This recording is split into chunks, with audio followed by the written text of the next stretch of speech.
Senang saya bisa kembali hadir menemani rekan-rekan hamba Tuhan dan juga setiap orang yang berminat untuk menekuni atau menggeluti bidang khotbah. Dan hari ini kita memasuki tentang bagaimana mengkhotbahkan Alkitab yang berjenis genre narasi. Tentu kita paham bahwa sebagian besar di dalam Alkitab itu memiliki berbagai jenis dan yang paling sering kita jumpai yaitu berjenis narasi. Dan pada hari ini kita sudah masuk di dalam bagaimana membuat alur sebuah cerita, prinsip-prinsipnya di dalam membuat sebuah alur, sebuah kisah. Di dalam video kita yang lama, kita sudah kita bicara bagaimana membuat alur itu dari pengenalan, dari konflik, klimaks, resolusi, bahkan hingga penutup. Dan hari ini kita akan melihat alurnya, jalur ceritanya bagaimana. Sehingga dengan kita memahami ataupun membuat sebuah kisah, menceritakan ulang, kita tahu betul bahwa alur yang saya gunakan seperti ini. Dan bagaimana kelemahannya, bagaimana kelebihannya, dan hal-hal apa saja yang perlu kita perhatikan di dalam kita membuat sebuah alur, sebuah cerita. Baik, kita memasuki tentang prinsip alur cerita di dalam khotbah narasi. Yang pertama, ada 3 alur. Yang pertama adalah alur linear. Yang kedua, alur berbalik mundur. Dan yang ketiga adalah alur maju dan mundur. Dan apa itu definisinya, apa itu kelemahan dan kelebihannya, mari kita akan belajar bersama-sama. Tentu saya juga mulai mengingat kembali dalam pribadi saya sendiri bagaimana membuat sebuah prinsip-prinsip yang ada di dalam sebuah alur, di dalam khotbah narasi. Ayo kita melihat bagaimana alur prinsip yang linier. Alur linier adalah jenis alur yang paling umum ada di yang sering kita gunakan juga yang ada dalam Alkitab tentunya. Dalam alur ini cerita itu dibuat secara kronologis waktu, mulai dari awal hingga akhir, tanpa ada sebuah lompatan waktu yang begitu sangat signifikan. Pembaca atau pendengar itu bisa mengikuti peristiwa itu karena urutan waktu yang bersifat kronologi atau kronos. Dan kelebihannya di dalam kalau kita menggunakan alur ini adalah yang pertama, kemudahan dalam pemahaman. Mudah diikuti oleh pembaca, mudah diikuti oleh pendengar. Karena ceritanya itu di dalam urutan waktu yang kita alami, yang dialami oleh sang pencerita atau sang pengkhotbah. Yang kedua, fokus di dalam pengembangan karakter itu adalah lebih banyak waktu di dalam mulai mengembangkan sosok siapa karakter dan mulai menghubungkan cerita itu tanpa harus ada lompatan-lompatan waktu masa lampau.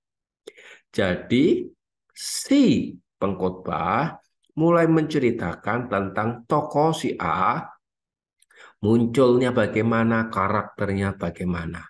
Kemudian si B mulai maju ke depan, karakternya bagaimana, tokohnya bagaimana, konflik dengan si A bagaimana dalam urutan waktu yang sangat mudah diikuti. Kesempatan untuk mengungkapkannya mulai bertahap. Anda bisa memulai ungkapan di dalam channel kita yang lampau, di dalam video pelajaran kita yang lampau, di dalam bagaimana membuat plot. Saya sudah mulai mencoba menjelaskan tentang bagaimana plot itu bertahap demi bertahap berjalan. Dan memaksa para pendengar, memaksa para pembaca, memaksa para orang yang mendengarkan kisah itu untuk mulai mendalami kisah demi kisah, kejadian demi kejadian, eh, plot demi plot yang ada. Jadi para pendengar ikut arus, ikut pemikir seorang pengkhotbah dalam membentuk sebuah cerita. Dan bukan hanya punya sisi kelebihan, tetapi juga punya sisi kekurangan. Akan terlihat bagaimana bentuk linear itu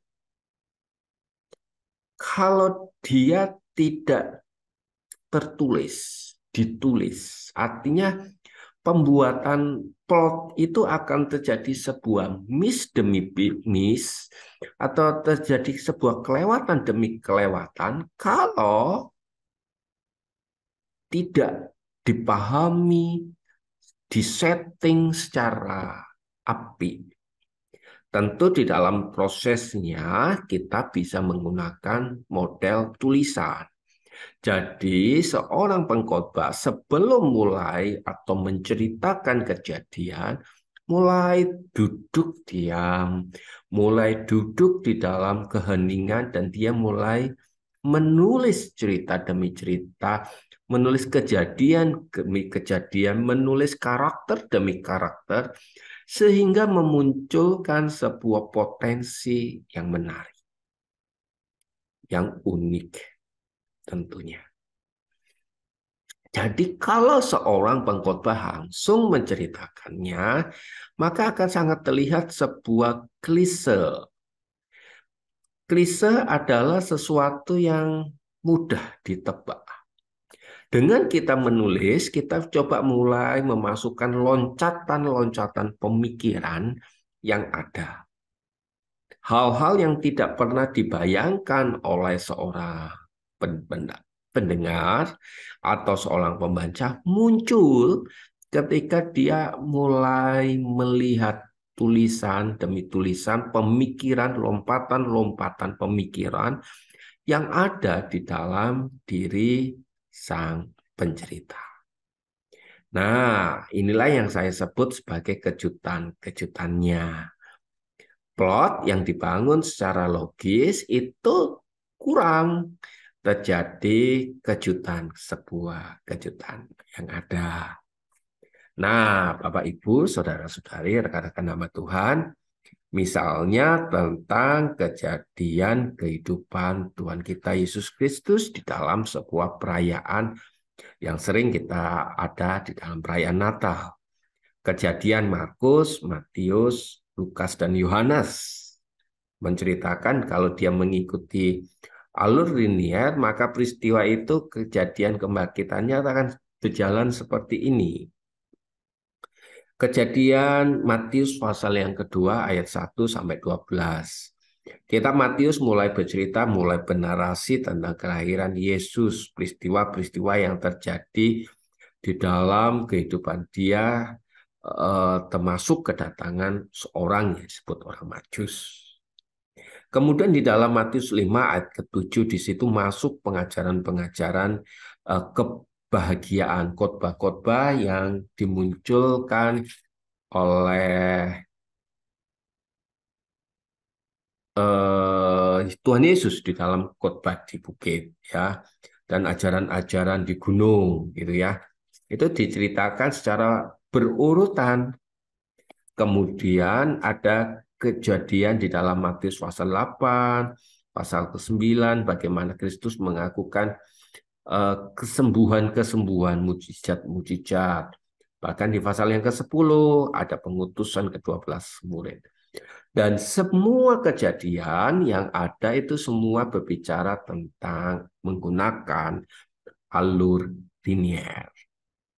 Dan alur linear itu akan sangat punya powerful kalau ada sebuah kejutan demi kejutan. Anda bisa membacanya di dalam kitab Injil, kejutan-kejutan apa yang bisa muncul di sana. Misalnya banyak orang menjadi kagum. Dan itu kejutan yang tidak sering diungkapkan oleh para orang-orang pengajar-pengajar pada waktu itu. Disitulah muncul kejutan demi kejutan. Nah, Bapak Ibu, Saudara-saudari, kita masuk ke alur yang kedua, yaitu alur yang berbalik mundur. Tentu apa yang dimaksud dengan alur yang berbalik mundur adalah ketika peristiwa cerita itu dimulai berjalan secara kronologis, maka di dalam titik tertentu, di dalam titik yang ditentukan oleh si pencerita, maka dia akan mundur dari dalam sebuah peristiwa tertentu. Ini kadang-kadang juga bisa menjadi sebuah kejutan di dalam sebuah kisah. Dan di dalam itu kita bisa melihat ada sebuah peristiwa sebelumnya. Biasanya itu adalah peristiwa-peristiwa yang berbicara mengenai sebuah konflik. Latar belakang sebelumnya. Latar belakang sebelumnya. Jadi dia ada di tengah-tengah sebuah kronologi, sebuah cerita dengan dimundurkan. Dan ini akan menjadi sebuah menciptakan sebuah misteri di dalam kita mengembangkan sebuah cerita. Tentu ada kelebihan dan tentu ada saja kekurangan yang dimunculkan di dalam sebuah kisah yang ada. Mari kita melihat kelebihan dengan kita menggunakan alur berbalik mundur atau lebih dikenal dengan sebutan retrospektif. Dia menciptakan sebuah kejutan. Ini adalah struktur ini menciptakan elemen misteri atau kejutan yang dapat memikat pembaca. Di bagian ini, Bapak Ibu juga bisa melihat atau memaksa pembaca atau pendengar yang mendengarkan khotbah Anda untuk berpikir lebih aktif, untuk melihat satu hubungan atau sebuah gambaran-gambaran seperti yang saya tulis di dalam sebuah gambaran parsel dan dan memahami sebuah hubungan yaitu sebab dan akibat. Dalam sebuah pembuatan struktur khotbah, saya pun melihat dan menyaksikan bahwa alur berbalik mundur ini ada begitu banyak manfaatnya.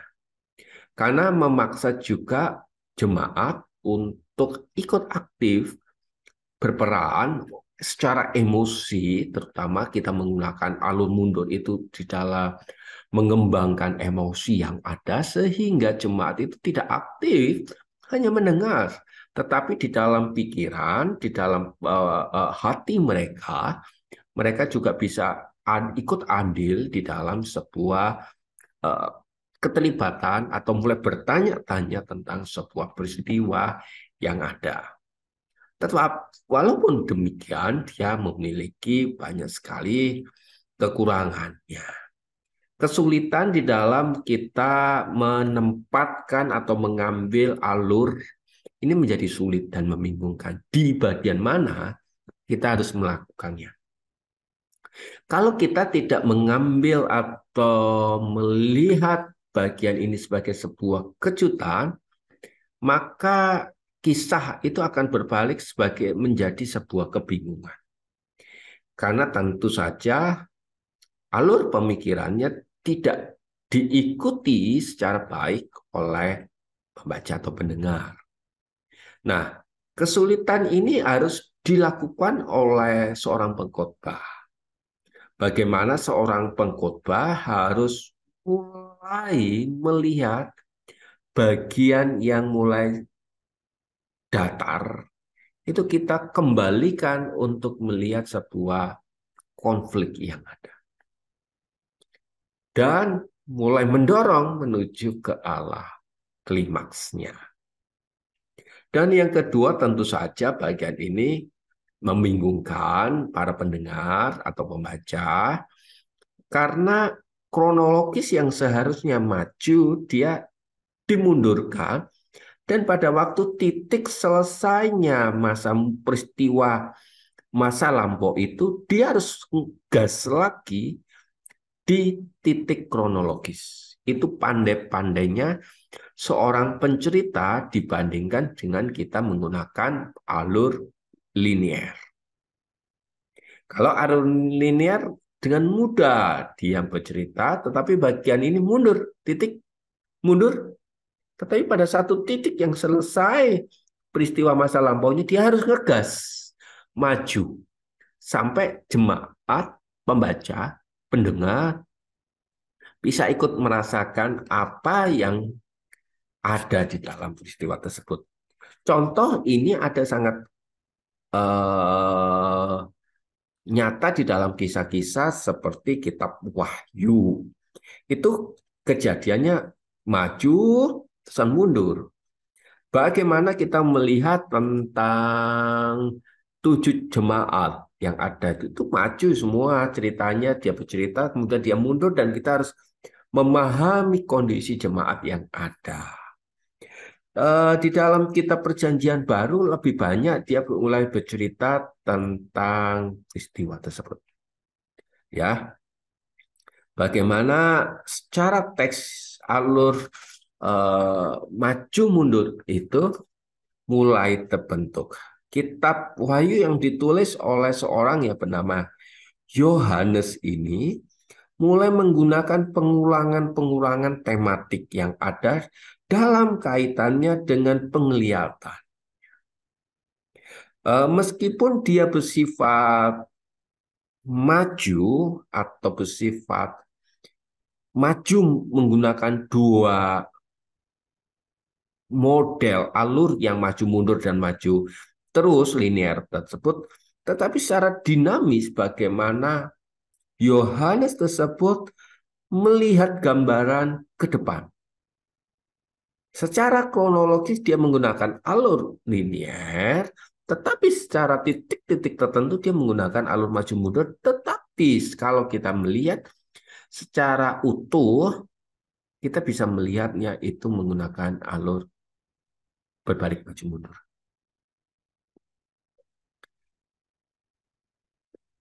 Nah, mari kita lihat tentang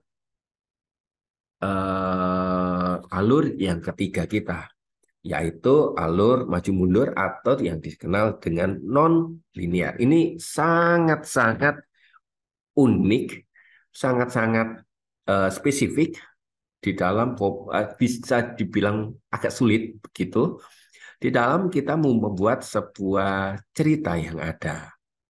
Alur maju mundur ini adalah sebuah campuran antara linear dan berbalik mundur.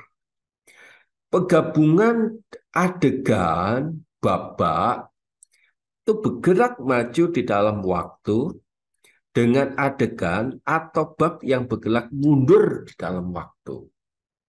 Nah, ini akan menciptakan narasi yang kompleks, sekaligus menarik dan penuh dengan sedikit tantangan dengan kita mulai membuat kisah-kisah tersebut.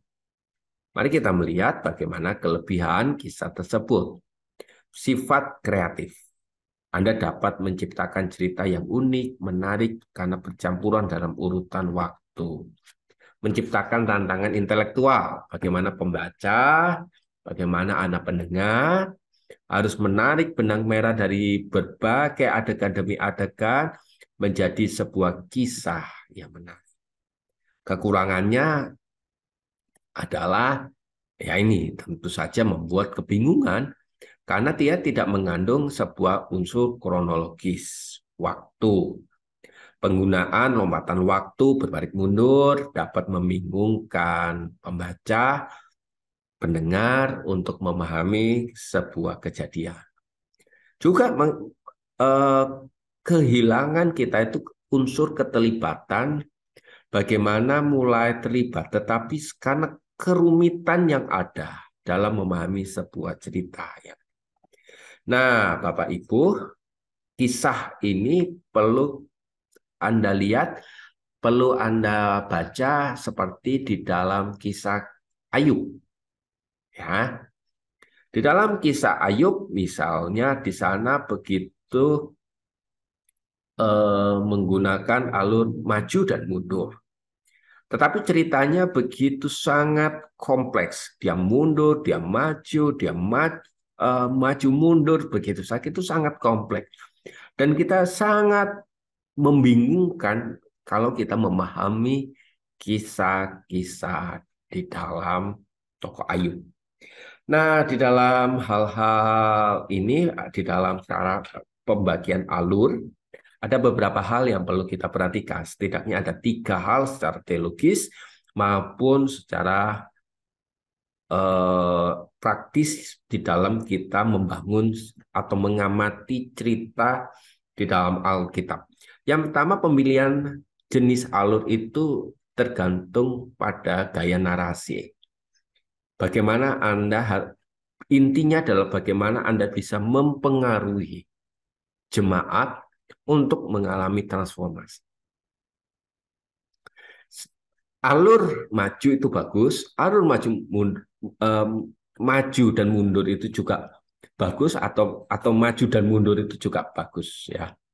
Berbalik mundur itu sangat-sangat semua bagus, tetapi bagaimana konsep dari Anda bisa mempengaruhi jemaat. Yang kedua, alur linier itu lebih mudah diikuti, sementara alur berbalik mundur dapat menciptakan kejutan dan misteri. Tergantung bagaimana Anda bisa mengemasnya. Yang ketiga, alur maju dan mundur memberikan fleksibel, dapat membangun cerita yang tidak lagi konservatif. Setiap alur memiliki kelebihan, tantangan masing-masing, tapi yang paling utama bagaimana Anda sesuai dengan diri Anda, di dalam Anda menyampaikan kisah yang ada, menyampaikan pesan yang ada, sehingga pesan yang disampaikan itu bisa diterima dengan baik, kisah yang disampaikan itu bisa ditangkap dengan baik, dan jemaat bisa kembali pulang dengan tidur yang nyenyak tanpa ada sedikit pusing memahami jenis khotbah Anda di dalam khususnya pembuatan alur ini. Mungkin dari Bapak, Ibu, Saudara-saudari agak sedikit kerancuan bagaimana saya mulai menyusunnya. Kalau Anda mengalami kerancuan, silakan Anda tulis cerita Anda, baik kesaksian, pergumulan Anda di dalam kolom komentar atau di dalam email, yang ada semua ada di dalam kolom deskripsi dari setiap video ini.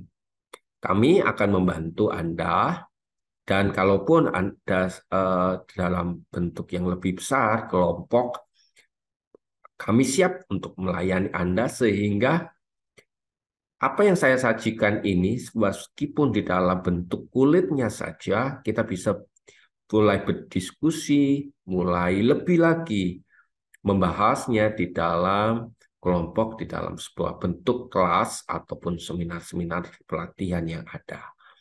Di dalam kita memahami narasi Alkitab yang ada. Tentu saya sangat paham betul bagaimana kesulitan Bapak, Ibu, Saudara-saudari.